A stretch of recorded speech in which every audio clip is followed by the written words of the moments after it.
politics. Informative, educative, and analytical. Getting to the real issues that affect an ordinary individual in areas of leadership, governance, social, and economy. The truth, the lies, and politics. Good evening and welcome to The Truth, Lies and Politics here on Spirit TV. My name is Paul Ekurot Eki, and this is a dynamic space where ideas collide, opinions ignite, and perspectives are challenged across the table. Now, I do invite you to join us in a conversation that affects you and I on a daily, but also a conversation that talks about pressing issues. And I know that you and I, with the conversation that we have, are able to, make decisions that impact our community in better ways. Well, if you'd like to be a part of the conversation, just follow us on our socials. That is at Spirit TV UG, and also on Facebook, X, and YouTube. Well, our week has been filled with interesting conversations from, and interesting things happening. But just before I do proceed to break down the conversation that we're having and also introduce the guests on the show, or the panelists, I would like to leave this with you.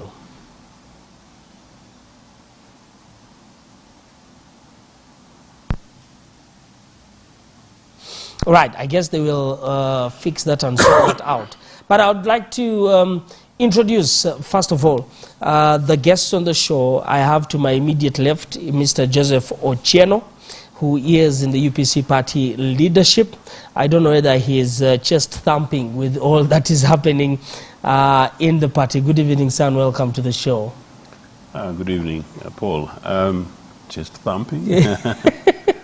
No, Yes.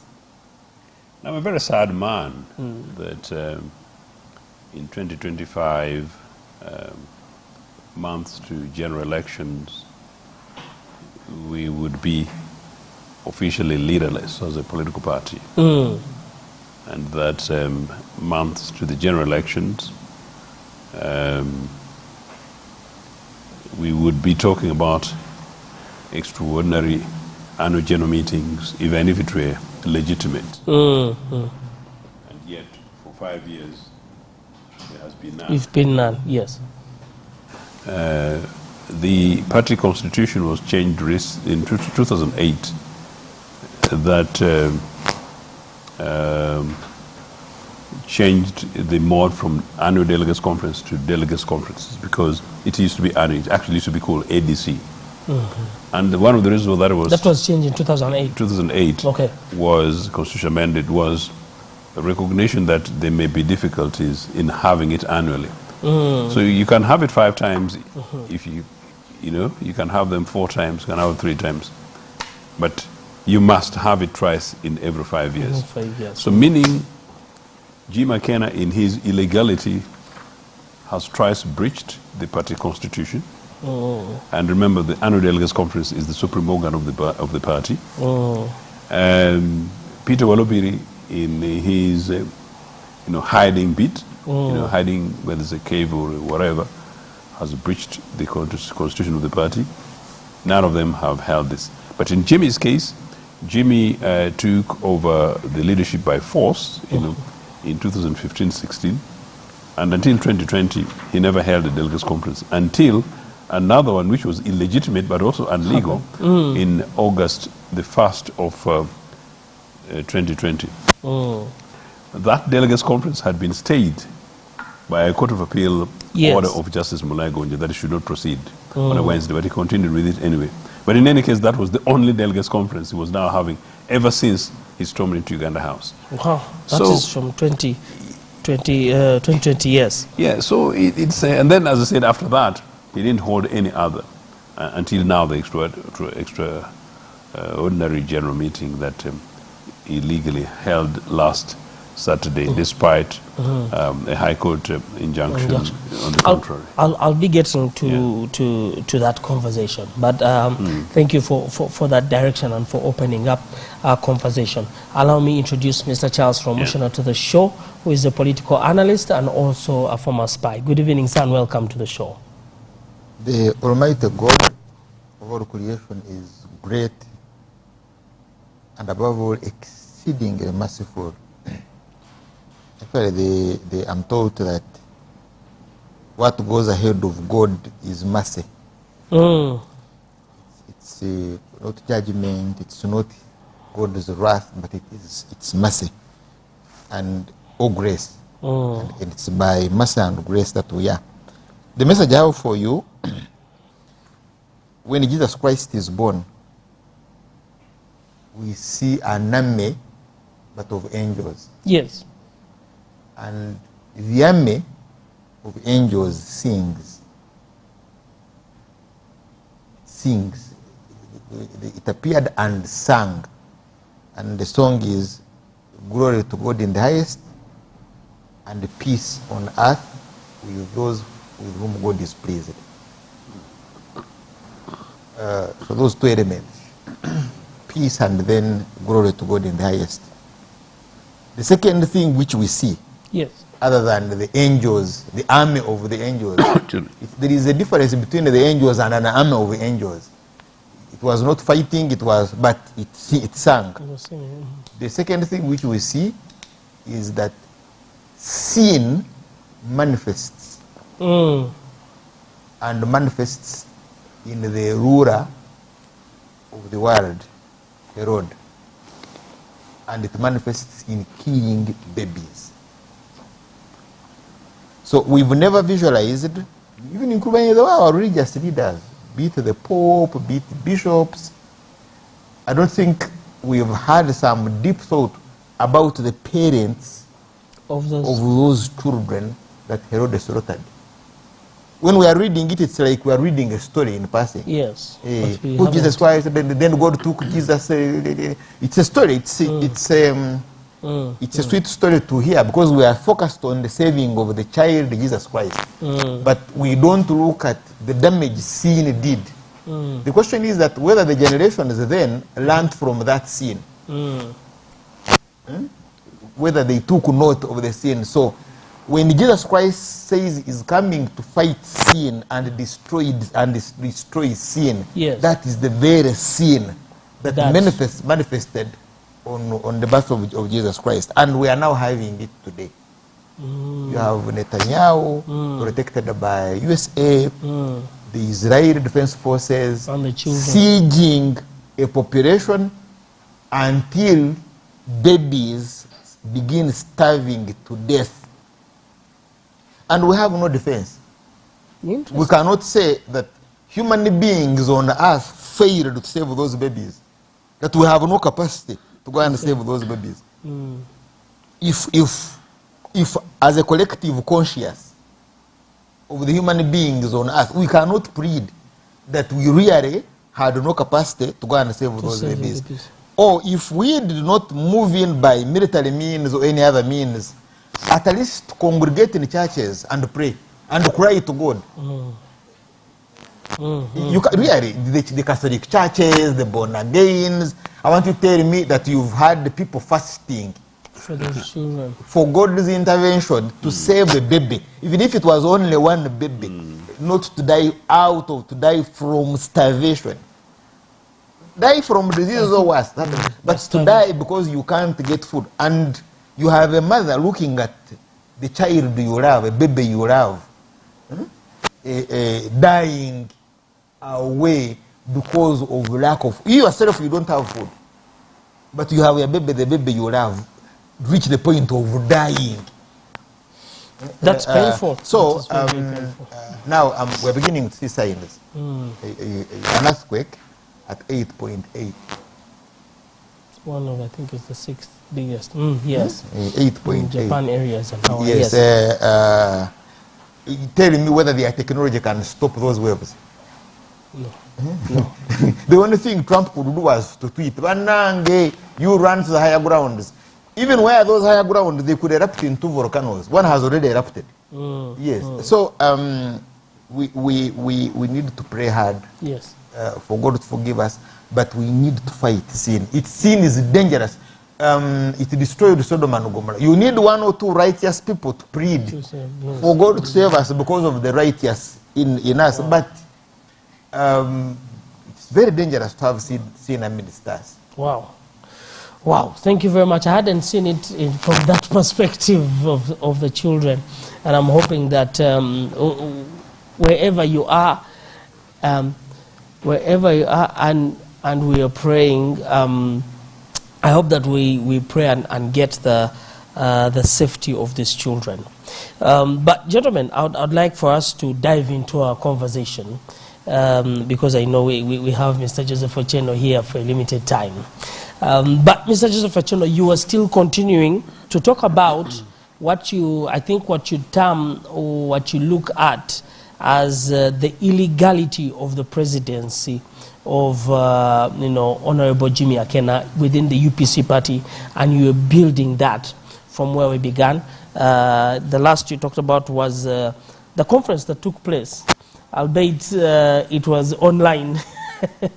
I think it's the first time it's happening within your party online, and then now we can hinge on from there. It's interesting actually that we talk UPC, and then we have Charles. I miss Charles. Yeah. And one of the reasons why I miss him is exactly this. In part, is the depth of analysis. Yes. There are people who have their own opinion. I do have mine own too.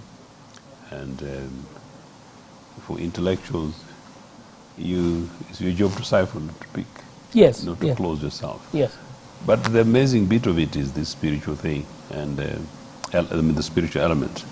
And as I suggested to you, you put the Arab-Israeli conflict, then you put the role of Israel, then you bring in the element of America and Trump, and then you see the ironical madness of Africans who follow some of these guys madly like zombies, and then you see the peak of the challenges we face on this continent, some of which are created by these extreme individuals and their policies. And then of course you come to the streets of Kampala and you see struggling, dying children, including at traffic lights hardly 2 kilometers from here. And then you see... By the way, their kid is dying in the pool. Also. Yeah. It's bad. And then it's terrible. And then you wonder, what is it? But in our case, this is the depth of politics. And that's why I am absolutely convinced that we need to fix it.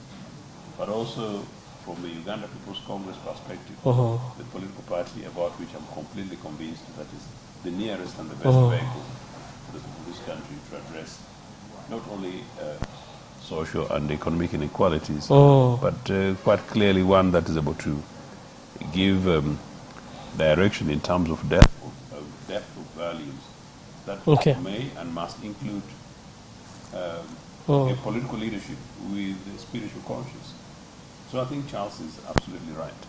And if you're driven by that, yes, there's no way in which you can tolerate the impunity that you see in Uganda People's Congress, the sense of entitlement that you see in Uganda People's Congress, the extremes of insensitivity by individuals who break party rules, yes, breach policies and procedures, abuse and use and abuse the name of the party, yes, party members, and then go ahead to flout the judicial processes as they see fit, because for some reason they think they're over and above the law. Yes. That becomes very worrying, because Uganda People's Congress, as the founding independence political party, the oldest political party, founded on really primarily on these values. Yes. And that independence sought to deliver for this country.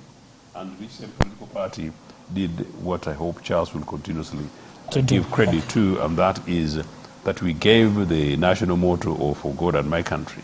And if only I wish every other time that we're doing whatever we do, particularly those of us in public life and public services, that we went with that, "For God and My Country." Maybe we would not be resolving whatever mess Netanyahu and co are doing in the Middle East and the rest of the world. Perhaps we would be able to check on the extremes that happen down the street corners and where the corners of Karamoja, and including the other day in Bunyoro, I stopped off a particular place not far away from Bulesa where the oil is flowing, and you see genuine squalor, tens of children that you know are very clearly desperate, very clearly helpless, and very clearly under this current regime and the systems, particularly in education, have absolutely no hope. That is why I'm in politics. Yes. And I'm in politics because I fundamentally believe that the best vehicle to turn around that is a government that is able to embed, you know, values and convictions to be able to make the best use of our natural resources and to deliver for our country and to deliver for our children, to deliver for our future. Wow. Just as I know I see there's a passionate plea for why you're doing what you're doing.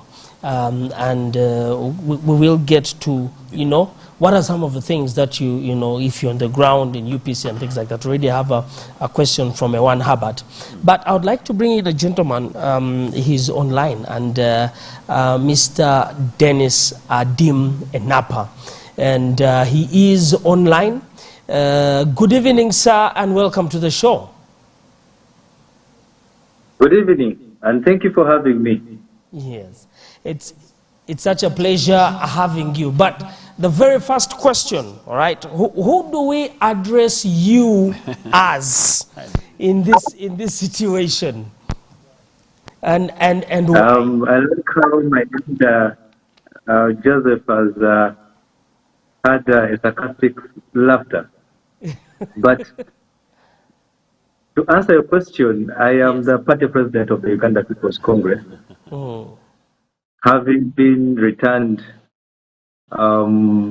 nominated and opposed in the process that was organized by Jimmy Akena as party president of the Uganda People's Congress. At the very start, only two candidates picked and returned nomination forms, and that is Jimmy Akena and myself.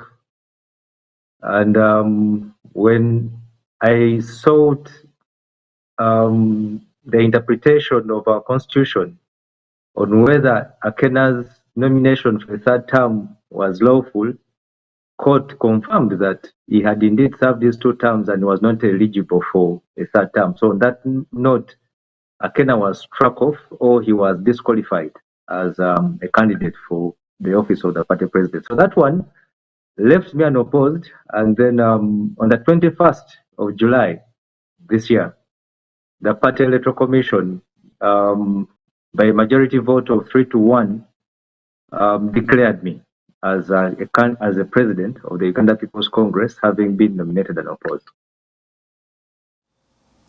Wow. So we have a party president here. Joseph, you didn't pick these papers for party presidency. No. And yet we also, why? Because that was an opportunity. No, I think Dennis has done a great job. Yes. In exposing the hypocrisies around Jim Akena and the system that he holds. I also think that Dennis has rightly dared Jimmy within his own illegalities. To the extent that Jim Akena called for a delegates conference and in complete disregard of the Court of Appeal ruling, as it were, of 2020, and to the extent that Dennis interprets the party constitution, in the then unlikely event that it is legally established that we disregard the 2020 higher court ruling, yes. Court of Appeal, and later yes. Supreme Court, Dennis would have a very good case for that. I couldn't pick nominations to participate in a legality, but as I said, that's not a contest between me and Dennis, and, okay. and we share quite a few common stands on this. Yes. I simply couldn't participate in legality. In any case, following the Court of Appeal ruling, fresh elections was held, which I won, and that's the matter which is at the moment currently in court. Okay. I think Dennis, again, for various reasons, may have chosen to disregard that pending matter, and it looks interesting that when he went to court, yes. neither he nor Ochieno brought to the attention of Justice Bernard Namanya the element yes. of our end, but Justice Namanya made his ruling on the merits of the submissions by both Dennis and the defense working response by Jimmy, and, okay. and came to a very clear conclusion. Okay. The clarity in terms of whether or not Jimmy was in breach of the party constitution was, as I said, if indeed it had served 2 terms, yes. it's very clear in our party constitution. But wasn't that amended? I know we still have Dennis online. The party constitution actually was amended in 2008. Before 2008 amendment, yes. we did not have term limits in the party constitution. So the first victim of 2 term limits is actually Jimmy, yes. because Mama Miria was elected under the old constitution, and this constitution was amended during the reign of Mama Miria, and then Olara, and then Mama Miria never sought to serve more than one term. Yes. In fact, she was very clear before she actually accepted nomination. The young Dennises would be possibly younger than what they are today. Mama Miria sought my advice, opinion, one Chris Opoka and indeed Moses Apilga, and said that she would only accept the nomination yes. on condition that we supported her, okay. but also giving assurance that she would also do so on condition that she did not serve more than one term, okay. and indeed that she served as an interim leader. And to her credit, it's very important. Mama Miria is a mom of this nation, and maybe somebody should pick from. She was quite content serving less than even one term. Okay. In other words, as an interim leader, following the death of the President Charles, Mama Miria was quite content, yes, serving an interim period that could even last 3 years, so long as after coming in, we would prepare party structures, reorganize ourselves, and then get a new credible alternative leader. That sort of didn't happen. They went into some other conflicts that is neither here nor there, but that is to her credit. Olara came and served one term.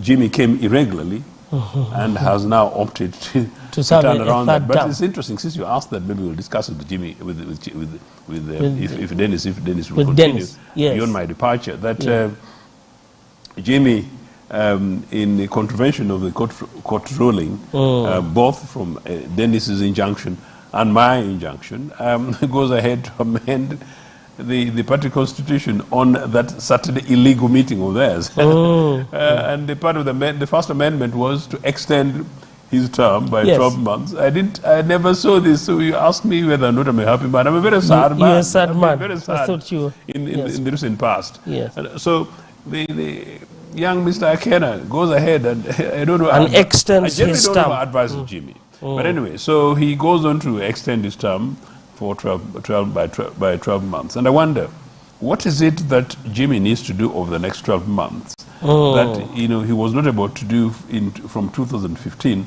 to date?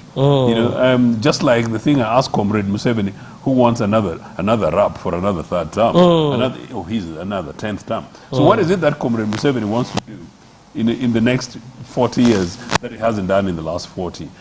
So anyway, that is one. That's an amendment. Number 2, Jimmy goes on again to ask his group, I don't know what to call it, delegates, his group of meeting for an amendment to remove the term limits. And then he quarrels like a sulking kid. Bambi, you guys, how do you, we just have to open. The national constitution doesn't have term limits. Yeah. Why my constitution? No, Jimmy, it's not your constitution. Why our constitution? Number one. And then number two said, and by the way, you guys are even not talking about Norbert Mao. Mao has served 4 terms.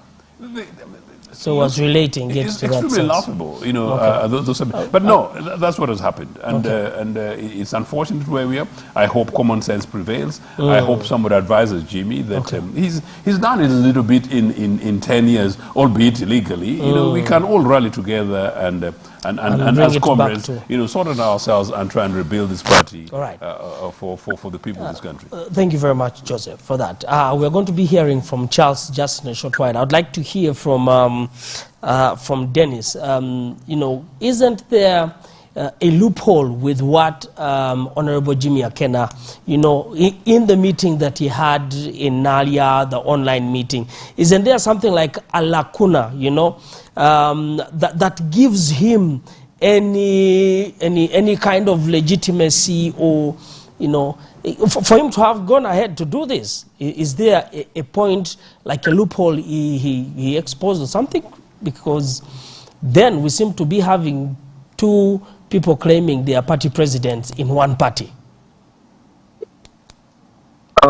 Maybe on top of what my elder Joseph has shared about the legalities surrounding the Saturday Delegates Conference, I would want to inform you that whatever happened was a meeting of a full of members of the party from Langu who convened in a few places, in about 8 places in Langu. It is not true that the meeting had delegates from across the country. No members of the party attended that meeting from Kigezi, Ankole, Buganda, Busoga, Bugisu, Teso, Karamoja, Sebei, Busoga. If we are to task Jimmy Ochieno to give us the logins for every delegate, then he will fail on that one. Going forward, whatever resolutions that the delegates conference made on Saturday were all illegalities. 1, Joseph had an interim order stopping the same. 2, the delegates who attended purported to have overturned a ruling of the High Court of Uganda in a case that I had successfully sued against the Uganda People's Congress and Jimmy Ochieno. So to that end, members cannot extend a tenure of office of Jimmy Ochieno from the 5 to give him an extra 1 without having amended the party constitution in conformity with the procedures established by the very constitution. 2, when you read section 9, subsection 3 of the Political Parties and Organizations Act, all tenures of executive committees of all political parties are limited to 5 years. You cannot purport to extend that tenure by an extra year without recourse to the national laws, together with the provisions of the party constitution. So whatever happened on Saturday was a political drama that was being directed by Jimmy Ochieno in trying to massage his ego as he was trying to run away from the realities that he had served his 2 terms as party president, and it was time for him to pack and go home. Where does this then leave the party? Because then it looks like we are torn between the 2. Yes, you say it was not all the regions from the country, but he insists this was, he talks about, him leaving it to the delegates. Where does this leave the party from your own perspective, Dennis? The party has a leader, and the leader is Dennis Adimena. The same has been communicated to the National Electoral Commission by the Party Electoral Commission that conducted the nomination process and was supposed to have organized an election had Jimmy remained on the ballot. We are putting in place a cabinet that we shall have released before this weekend. So to that end, we are going to see to it that we continue with an internal nomination processes for the candidates of the party for local government and parliament. So in essence, the UPC, with all the challenges that are being created by Jimmy Akena, is on its rightful path to the 2026 general election. There is no shortage of leadership. The party is moving on. And I implore my elder brother, Jimmy Akena, to humble himself before the law and not bring back the events or what happened in 66 in 2025. Wow. Thank you very much, Dennis. I know you're still online, and I know we still have Josephia, but I'd like to hear from Charles. You know, when we look at this, in a way, we are looking at the democracies within Uganda, and of course, I'm looking at this internal conflicts and politics. How different are these from any other party? You know, is there anything unique about these situations, because there've been conflict in other political parties? From you as an analyst, and this birth pains or labor pains of a political party? And then also, yours is a two-pronged. What do you make of this situation? Let me first address the first question. Yes, sir. Of the coffin maker. The coffin maker. All right. Jim Akena is trying to kill UPC. In what sense is he trying to kill UPC? So the question now is why? You go and read in Exodus the commandments. I think it's number 5. Fear your father and mother and live long. You get? Yes. The other first 4, I think, are about God. About God himself, God himself. But this one is what God gives to us, that you fear your father and fear your mother, and then have a long and good quality life. So I have 2 political actors I've been monitoring. Okay. For which I'm not very sure. Let me address 2. The first one is Mugisha Muntu. All right. Mugisha Muntu, the son of Muntu Oyera. And Muntu Oyera was a good friend. That's what I pick of Dr. Bot. I'm even told that some stage Bot would visit him or even slept there. But they were very good friends. They were good friends. So how would you pick guns to fight the friend of your dad? So I'm still studying. I want to see whether he will win a sub-county even in Tongam.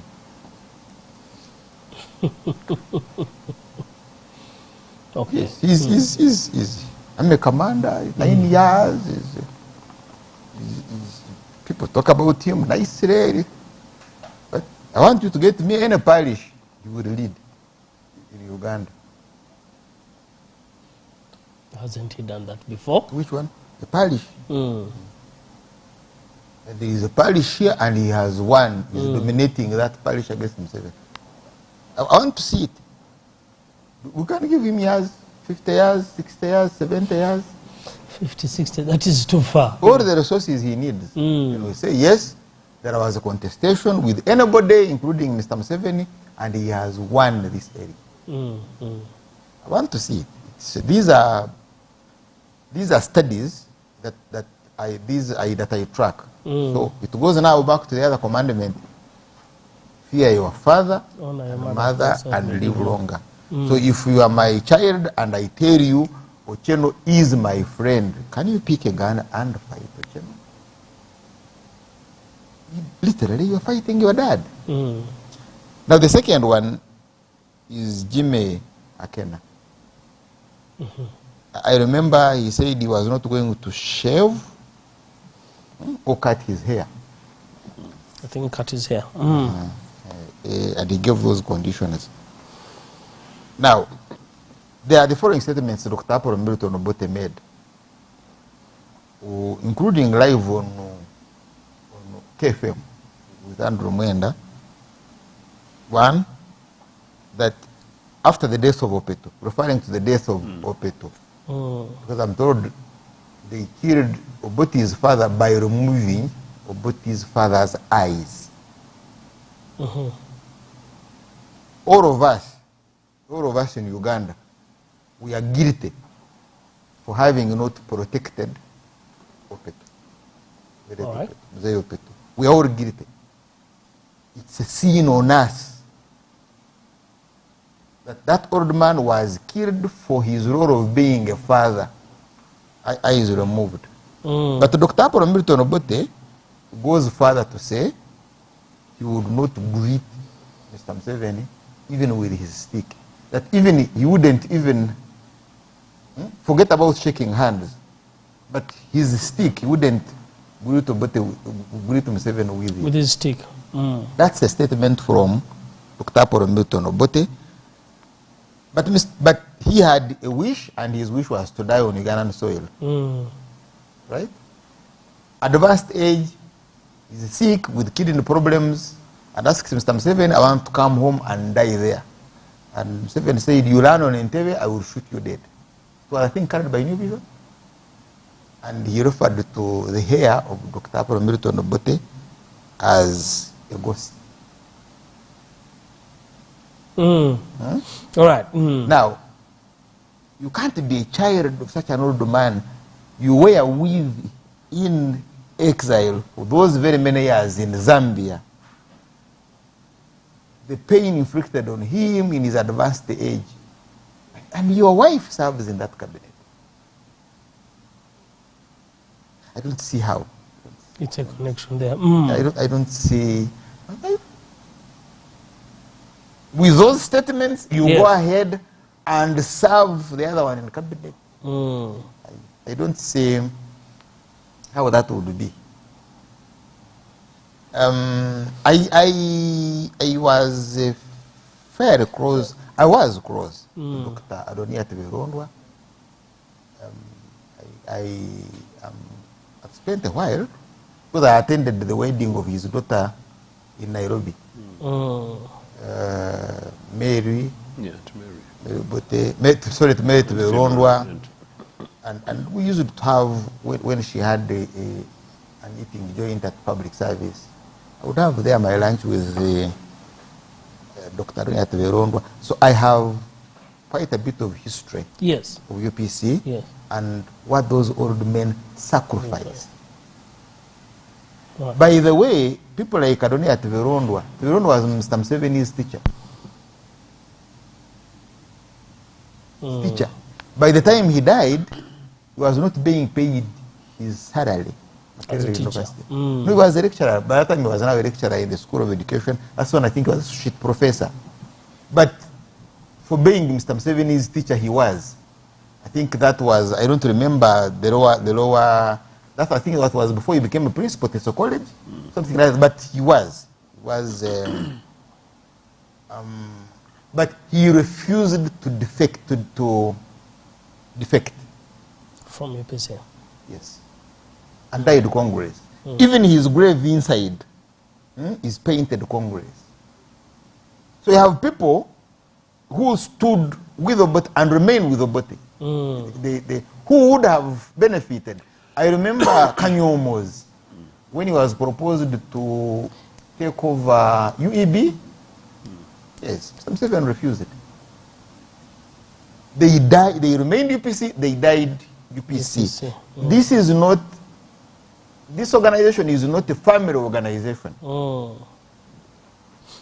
It's not. But I can't contest him.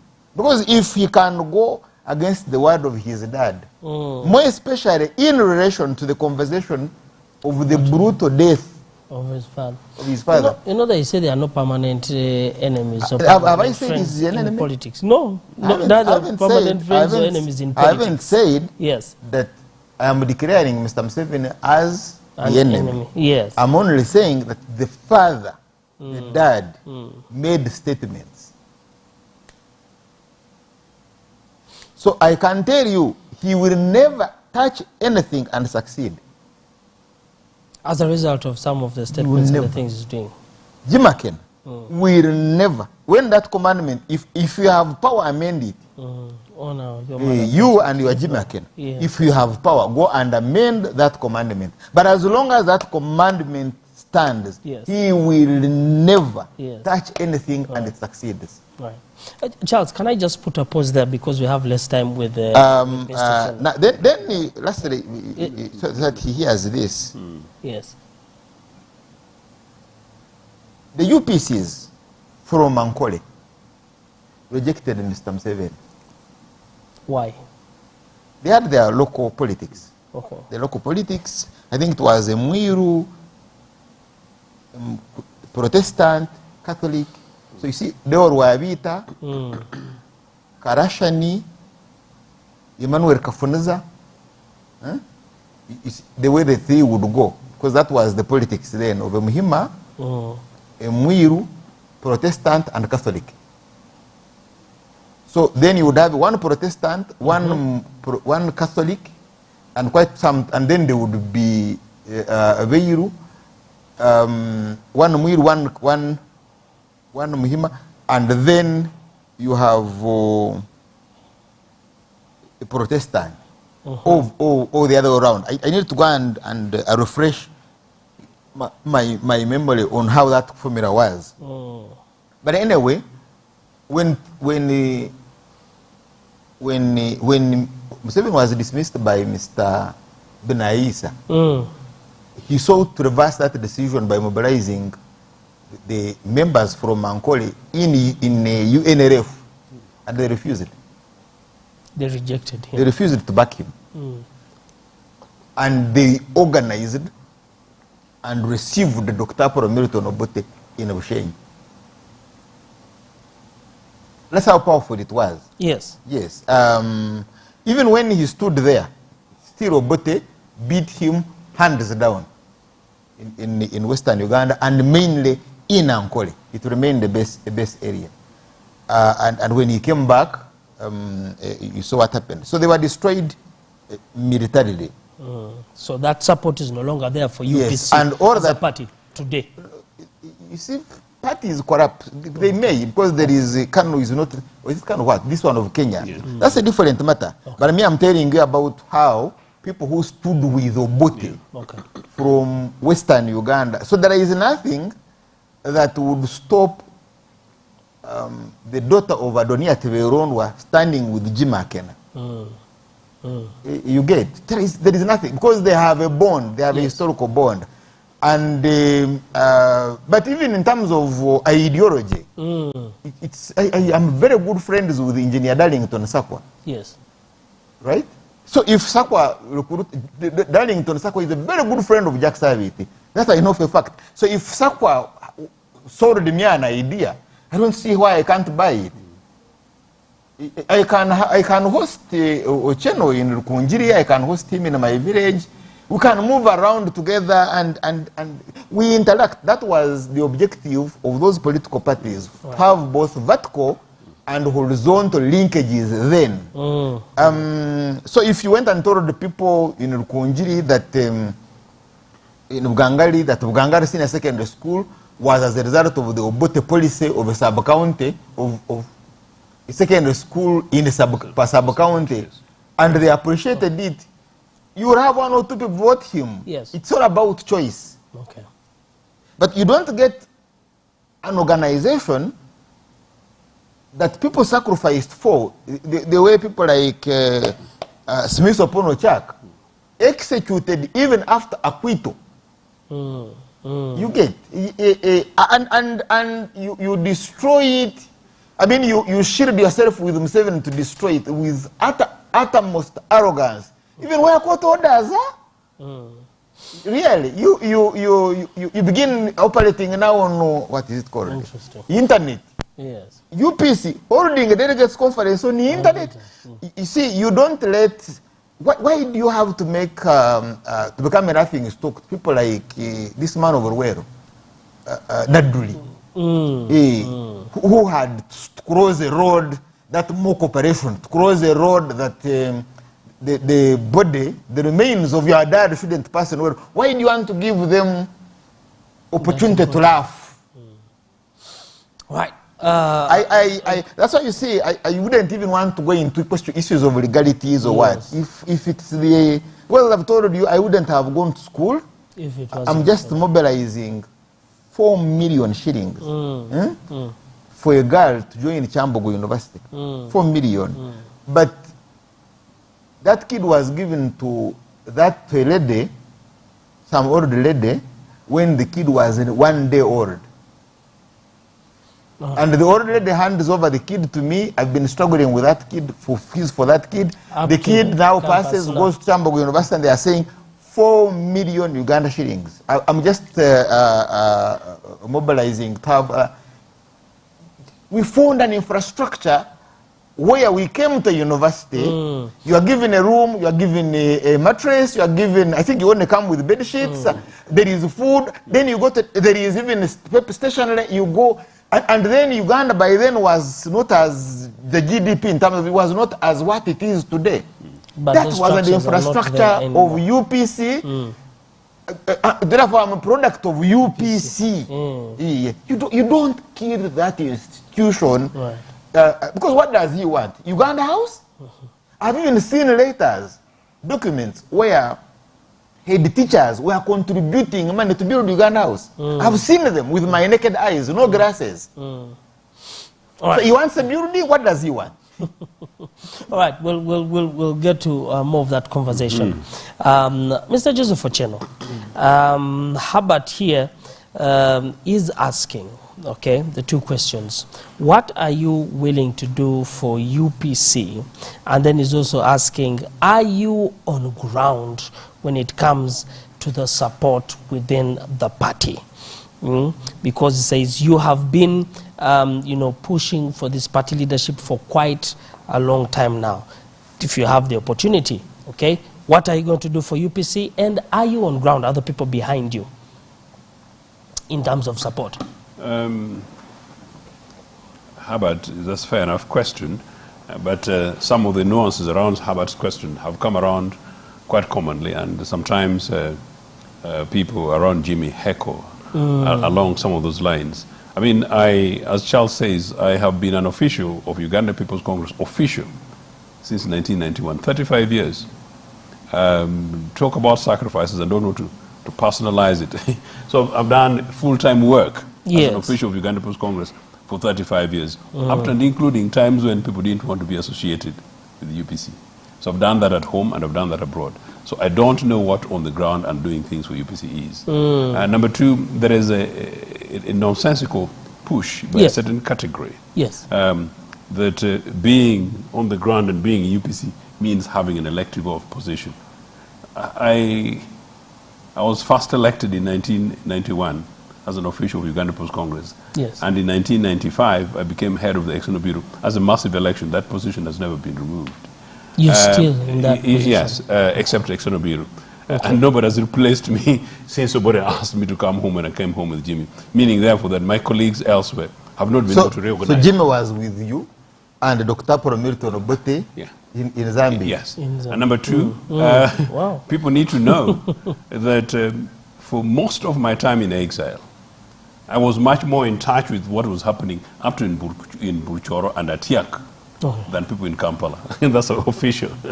And Mr. Museveni and his intelligence would know some of these things. So no, I don't know what being on the ground is. On the ground, there have been people who pushed this nonsense that people went ahead and shook hands with Joseph Kony. But no, I was absolutely responsible. This official, Mr. Museveni's government knows, regime knows, that I'm a net contributor to the forces that compelled Mr. Museveni to talk to Joseph Kony. So I don't know what being on the ground is. And if being on the ground is going to take hold, stand for parliament, and my votes be played around by NRA like they did in 2006 and 2011, I don't know what being on the ground is. And there's another thing, that being on the ground, that you must succeed to go to parliament, and so therefore you. Quite clearly at the moment, that is more likely Lango than any other places. We need to be able to change that. In any case, when we came, UPC had about 97 members of parliament who were UPC leaning, were associated with UPC before 90. return to, 90, before return to multipartyism. Yes. And in any case, the size of parliament wasn't even that. That has now shrunk. It's shrunk about 9, 8, now it's about 12. So that is context. So and today you have about 12 so all of members. those, yes, and those are general across the country. So that's a bad so number. There is a line, therefore, that suggests that possibly if you don't have a member of parliament in your area and you're not a member of parliament, don't talk. That is nonsensical blackmail. It's part of what Charles is referring to. Okay? By the way, in 2006, if I stood in Lango, maybe most of the 50% of the constituency in Lango, and 2011, by the including today, if I went ahead and stood in certain parliamentary constituencies in Lango, you're sure? I am definitely going to win. Do you get it? This is official. I would. You know, so it's neither here nor there. Because I come from Nagongra of Tororo, which had 100% UPC members of parliament, and NRA went ahead and played now and all it this is kind of stuff. NRM, You know, you want to hold me responsible for it when my job is to make sure that I hold this party relevant so that your children and children's children get some of the little privileges that Charles is referring to. Those will sort of be meaning blackmail. In any case, anyway, in conclusion, I stood as president of Uganda People's Congress, for which I've got a right. I won the majority votes. I won convincingly. I defeated Wanubiri convincingly. So yes, if being on the ground means the mandate, I've got the mandate. That's why I'm here. So I got it. Does it mean that I needed to go ahead and become an LC1 councillor fast or whatever? Is that the thing? Neither here nor there. The fact that I go around the country and I don't spend my every afternoon in Nagongra does not mean that I'm not from Nagongra. By the way, I'm from Nagongra, more from Nagongra than you know where Museveni's grandparents are. So that's sort of the answer I can give. But another thing, just because we don't have time. Yes. Charles, you know, you have lovely presence. Shafika Rain, Ugandan Asian, who was our last High Commissioner to London. He was one of the founding members of Uganda People's Congress. He was one of these net contributors together with another Asian, you know, Godial Singh and others, interestingly, who were basically Ugandan nationalist Asians, unlike the guys who these days suck, you know. Shafika Rain told me in London that Museveni tried, the Rugundas tried, because Rugundas is our colleague forever, and other guys will go to London and try and beg him even to come and visit Uganda. And he told me, Joseph, because of my respect for the president, for Muzee's position, I can never go to Uganda unless Muzee goes. Unfortunately, Shafika Rain died in March 2005, and Milton Obote died in October. These are things, if you see strength in my face, there's so much. So people have died for this party, people have contributed for this country, people have sacrificed for this party, just like people have sacrificed for this country. That is why for Uganda People's Congress, I couldn't overemphasize it. And by the way, Shafik's wife, Liana, who unfortunately also passed a few years later, was a very convictionist, one of the rare breed of Ugandan Asians born here and bred here, and then the Stark and Uganda People's Congress. The wife joined a group of some lawyers and did some fundraising thing and came with a group of UK lawyers to support a particular judicial process. Yes. You know?